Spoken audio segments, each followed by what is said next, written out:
Hello again. It's Friday, April 11th, 2025. This is Journal TV and I'm Jerry Clark. It's time for the news.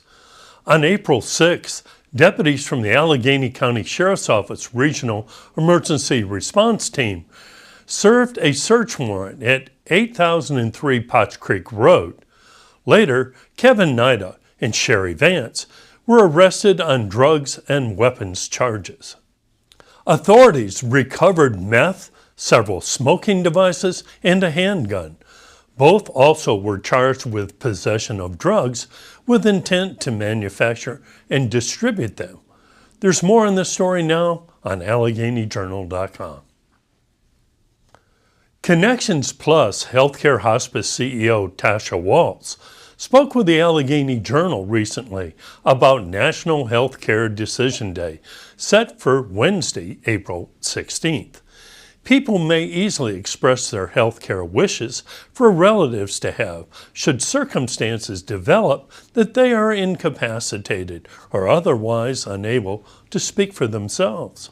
Walsh noted that there's no cost for the service and that anybody may visit the organization's 317 Myers Street, Lexington office or the one at 328B Jefferson Street in Clifton Forge. There's more on this interview right now on Allegheny Journal's Facebook page and YouTube channel. The latest neat group of Jeter Watson Elementary School Cougar Cubs have been identified, and here they are. Names of each are now available on AlleghenyJournal.com. VDOT'S resident engineer Susan Hammond told the Allegheny Journal recently that, quote, the McKinney Hollow Bridge, once known as McPherson's Forge Bridge, was completed in 1897. It was a steel Pratt through truss which was typical design of that era. In 2013, the new bridge was completed and traffic was switched to it.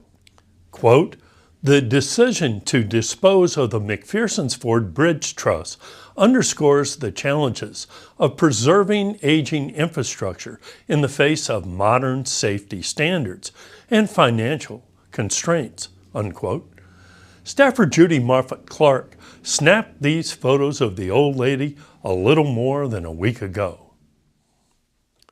Allegheny Highlands Public Schools held a press conference on Thursday, in part to allay public concerns about the status of Covington Middle School. Dr. Elizabeth Morrow of the Roanoke Valley Allegheny Health District and Christopher Chapman of ECS Mid-Atlantic LLC were on hand to speak on environmental concerns. The upshot of the session was that nothing has been found that would suggest that current conditions at Covington Middle School are, in any manner, unhealthy or improper. Video of the session is now on the Allegheny Journal's Facebook page. More information is also available on cmsincident.com. However, earlier this week, an injunction lawsuit was filed by Roanoke attorney John Fishwick, representing some Covington Middle School students who are claiming adverse health conditions. That lawsuit's full text is now available on the Allegheny Journal's Facebook page. Several editors' notes here. The Allegheny Highlands Victim Witness Office held a special event earlier today to highlight National Crime Victims' Rights Week. The Allegheny Journal will have video and photos of this event coming up soon. On Saturday, the Covington Easter Parade starts at the Mid-City Mall parking lot at 10 a.m., continues down Main Street to Main Street Park for an Easter egg hunt and photos with the Easter Bunny. Also on Saturday, opening day ceremonies for the Allegheny Highlands Youth Sports Leagues will be held at 1 p.m. at the Jackson River Sports Complex.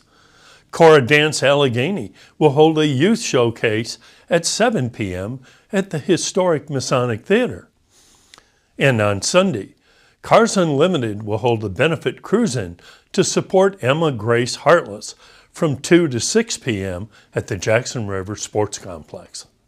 And on Sunday evening, the Celebration Choir will perform at the Lone Star Advent Christian Church's Family Life Center beginning at 6 p.m. And now for regional obituaries. Stephen Allen, 57, of Covington, died on Tuesday. Howard Wilson, 90, of Ronsford, died on Tuesday. Sharon Morgan, 74, of White Sulphur Springs, died on Tuesday. And Emmett Campbell, 77, of Rockbridge Bass, died on Sunday. More information on all obituaries may be found on AlleghenyJournal.com. And let's check out the local weather forecast. On Saturday, it should be cloudy, high of 53 and a low of 38. On Sunday, mostly sunny, high of 67 and a low of 49. And on Monday, partly cloudy, high of 83 and a low of 54 degrees. And that's the way it is on Friday, April 11th, 2025. More stories, photos, videos, and interviews are available 24/7, 365 on AlleghenyJournal.com, YouTube, and on our soaring Facebook page. Thanks very much for watching Journal TV.